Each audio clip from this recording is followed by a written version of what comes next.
Shalom Bapak Ibu, selamat sore, selamat berjumpa kembali bersama saya dalam gerakan Gembala Membaca Alkitab sore hari ini. Kita akan sama-sama berdoa sebelum kita lebih jauh merenungkan kebenaran firman Tuhan yang akan saya sampaikan sore ini. Bapak, kami bersyukur sore ini boleh kembali menjumpai saudara-saudara terkasih kami dalam gerakan Gembala Membaca Alkitab setiap hari yang kami siarkan melalui YouTube.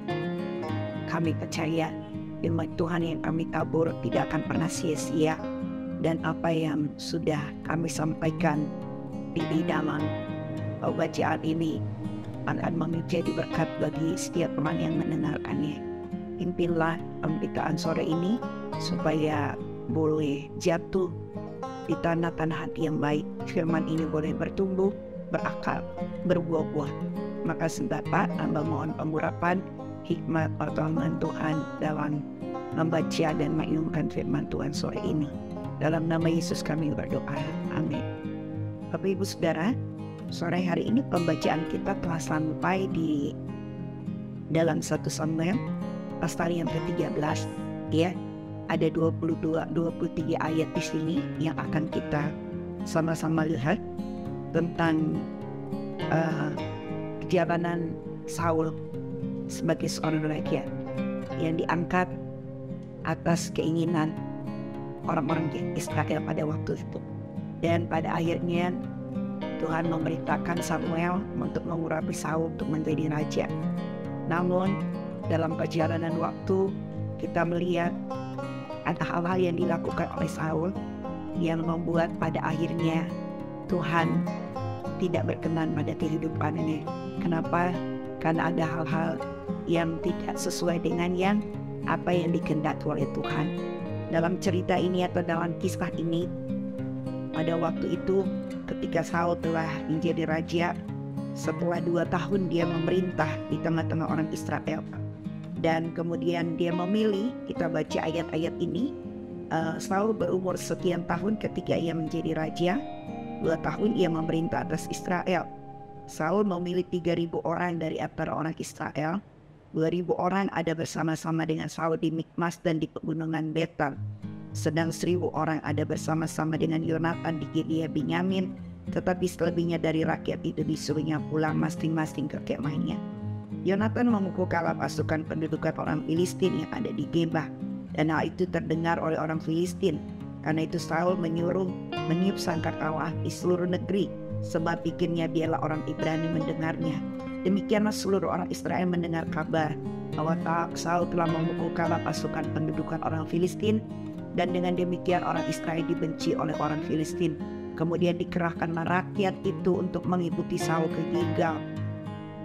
Kita melihat ayat yang selanjutnya di sini yang akan kita baca adalah ayat yang ke-8. Ia menunggu 7 hari lamanya sampai waktu yang ditentukan Samuel. Tetapi ketika Samuel tidak datang ke Gilgal, mulailah rakyat itu berserak-serak meninggalkan dia. Sebab itu Saul berkata, bawalah kepadaku korban bakaran dan korban keselamatan itu. Lalu ia mempersembahkan korban bakaran. Baru saja ia habis mempersembahkan korban bakaran, maka tampaklah Samuel datang. Saul pergi menyongsongnya untuk memberi salam kepadanya. Tetapi kata Samuel, apa yang telah kau perbuat? Jawab Saul, karena aku melihat rakyat itu berserak-serak meninggalkan aku, dan kau tidak datang pada waktu yang telah ditentukan. Padahal orang Filistin telah berkumpul di Mikmas. Maka pikirku, sebentar lagi orang Filistin akan menyerang aku di Gilgal. Padahal aku belum memohonkan belas kasihan Tuhan. Sebab itu aku memberanikan diri lalu mempersembahkan korban bakaran. Kata Samuel kepada Saul, perbuatan itu bodoh. Engkau tidak mengikuti perintah Tuhan Allah yang diperintahkannya kepadamu. Sebab sedianya Tuhan mengokohkan kerajaanmu atas orang Israel untuk selama-lamanya. Tetapi sekarang kerajaanmu tidak akan tetap. Tuhan telah memilih seorang yang berkenan di hatinya, dan Tuhan telah menunjuk ia menjadi raja atas umatnya, karena engkau tidak mengikuti apa yang diperintahkan Tuhan kepadamu. Sekarang sore ini saya berikan tema ketaatan itu mendatangkan berkat untuk kita. Ya, selalu ketaatan itu akan mendatangkan keuntungan bagi kita. Karena itu dalam cerita ini kita melihat bagaimana Saul, ya, sebagai seorang raja yang baru menjabat 2 tahun di tengah-tengah orang Israel. Samuel sudah memberikan beberapa ketentuan. Kalau kita membaca di dalam ayat-ayat ini, bagaimana kemudian Saul sebagai raja, dia melanggar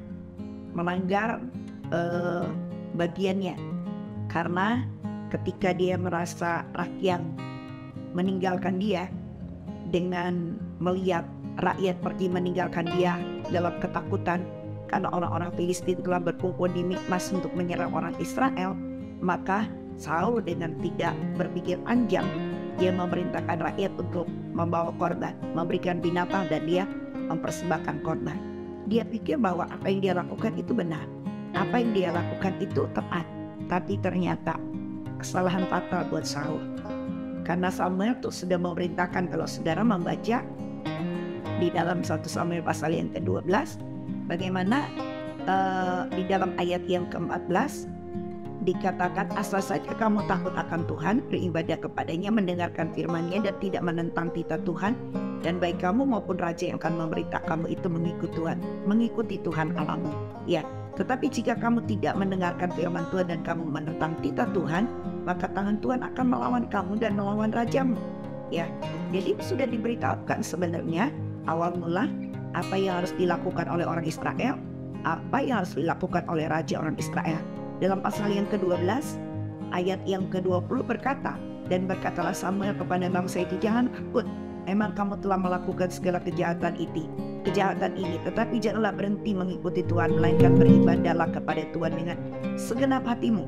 Ya, kemudian kalau kita melihat apa yang dilakukan oleh Saul, tindakannya, sungguh bahwa Saul ketika melakukan tindakan, dia tidak taat. Ya, ketaatannya menyebabkan dia mengalami konsekuensi. Di dalam ayatnya yang ke-13, kata Samuel kepada Saul, perbuatanmu itu bodoh, engkau tidak mengikuti perintah Tuhan Allahmu yang diperintahkan kepadamu, sebab sedianya Tuhan mengokohkan kerajaanmu atas orang Israel untuk selama-lamanya. Tetapi sekarang kerajaanmu tidak akan tetap. Tuhan telah memilih seorang yang berkenan di hatinya, dan Tuhan telah menunjuk dia menjadi raja atas umatnya, karena engkau tidak mengikuti apa yang diperintahkan Tuhan kepadamu. Karena engkau tidak mengikuti apa yang diperintahkan Tuhan Allah kepadamu, engkau telah berlaku bodoh, tidak dengar-dengaran, tidak taat sama apa yang sudah diperintahkan Tuhan untuk dilakukan. Nah, inilah ketidaktaatan mendatangkan konsekuensi untuk kehidupan Saul, yang sedianya kerajaannya akan dikokohkan oleh Tuhan. Tuhan akan mengokohkan kerajaan Saul. Namun sayang, ketika tindakannya tidak lagi mengikuti jalan Tuhan, tidak lagi taat seperti yang diinginkan oleh Tuhan, maka Tuhan tidak berkenan kepada Saul, karena dianggap perbuatannya adalah bodoh, perbuatannya adalah perbuatan yang tidak mengikuti apa yang dikehendaki Tuhan. Sebuah contoh bagi kita, ibu dan bapak, hari-hari ini kehidupan kita di dunia kadang-kadang juga terdesak, mengalami kehidupan yang kadang-kadang berada di sebuah kondisi yang sangat seolah-olah tidak ada lagi jalan. Saya harus lakukan ini, saya harus berbuat ini. Kita tidak sabar menunggu sampai Tuhan benar-benar menyatakan kuasa dalam hidup kita, dan kita mengambil jalan sendiri. Dan kita seringkali berpikir bahwa apa yang kita lakukan itu benar.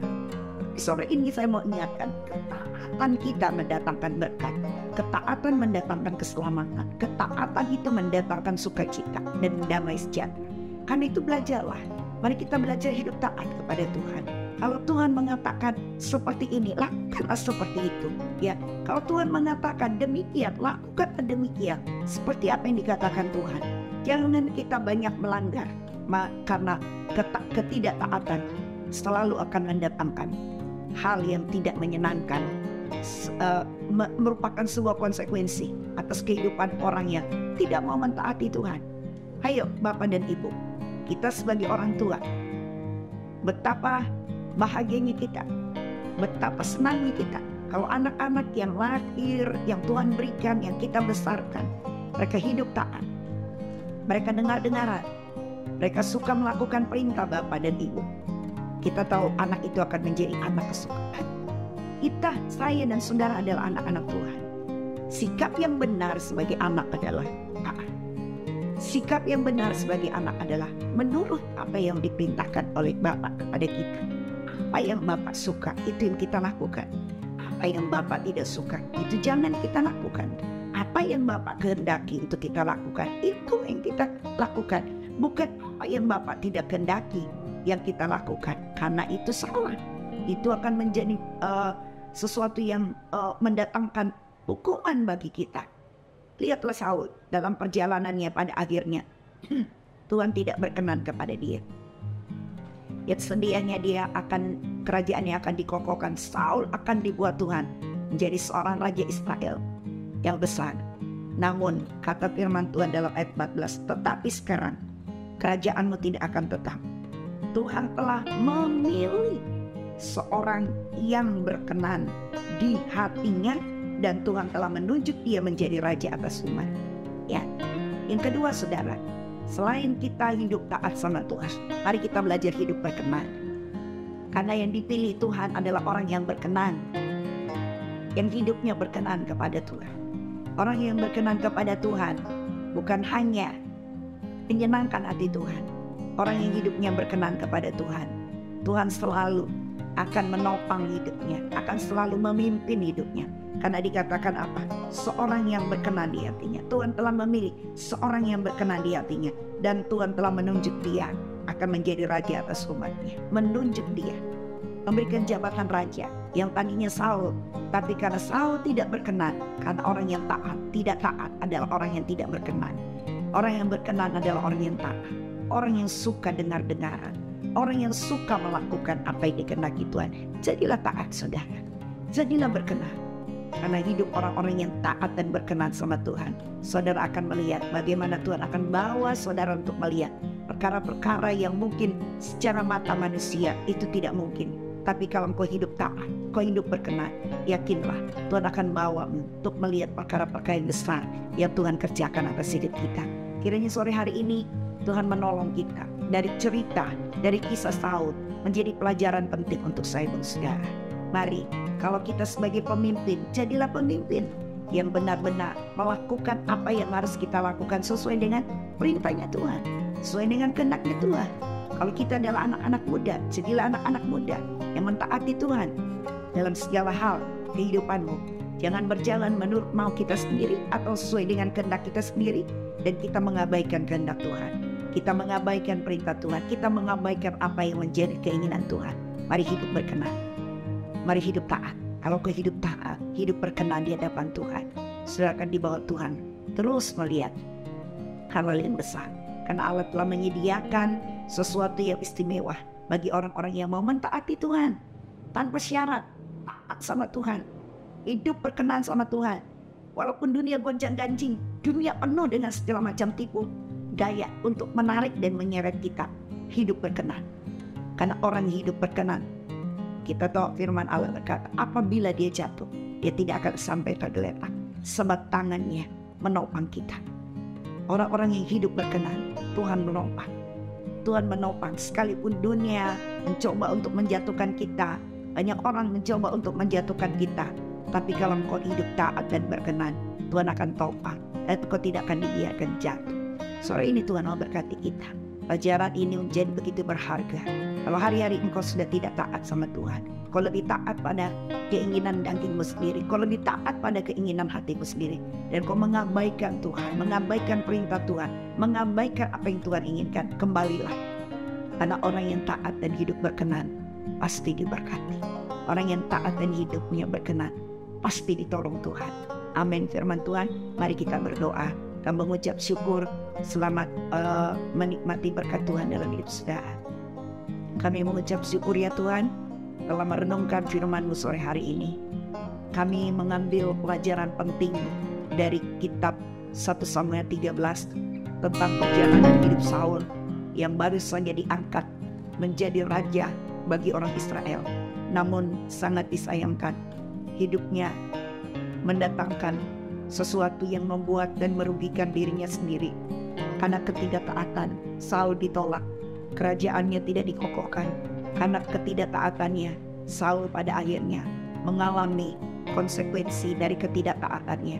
Karena itu ajarkan kami, karena Engkau memilih orang yang hidupnya berkenan, orang yang hidupnya taat kepada apa yang Kau katakan melalui firman-Mu. Ajar kami taat, ajar kami hidup berkenan, supaya kami boleh melihat bagaimana Tuhan membawa kami, memperlihatkan kepada kami hal-hal yang besar dalam hidup ini.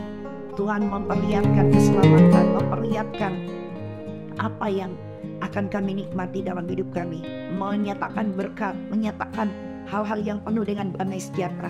Kami mau belajar taat Tuhan, kami mau belajar hidup berkenan Tuhan, karena kami percaya kalau ini kami lakukan, kami akan beruntung kemanapun kami pergi. Tuhan, kami percaya Engkau dari surga melihat kami. Kami telah mendengar renungan firman pada saat ini. Biar renungan ini mendatangkan berkat bagi kami. Kami diteguhkan kalau selama ini kami tidak taat, kami lebih banyak mengikuti keinginan daging kami, keinginan manusia kami.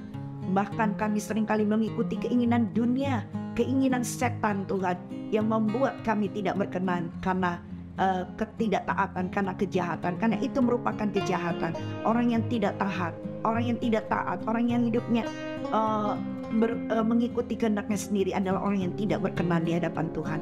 Itu ajarkan kami untuk hidup berkenan, yaitu hidup melakukan seperti yang Tuhan inginkan, seperti yang Tuhan perintahkan, seperti yang Tuhan kehendaki. Kami mau berkenan, karena orang yang berkenan hidupnya pasti beruntung. Terima kasih setiap orang yang mendengar berita firman ini, mereka diberkati. Kami mau belajar untuk terus Tuhan hidup dalam ketaatan, dan kami mau hidup terus dalam perkenanan Tuhan. Terpujilah nama-Mu, Bapa yang kekal, Bapa yang memberkati, Bapa yang mengokohkan hidup kami, Bapa yang membuat kami menjadi orang-orang sukses dan berhasil. Adalah Bapa yang ingin anak-anaknya taat dan hidup berkenan kepada-Mu. Dalam nama Yesus Tuhan dan Juru Selamat kami berdoa dan mengucap syukur.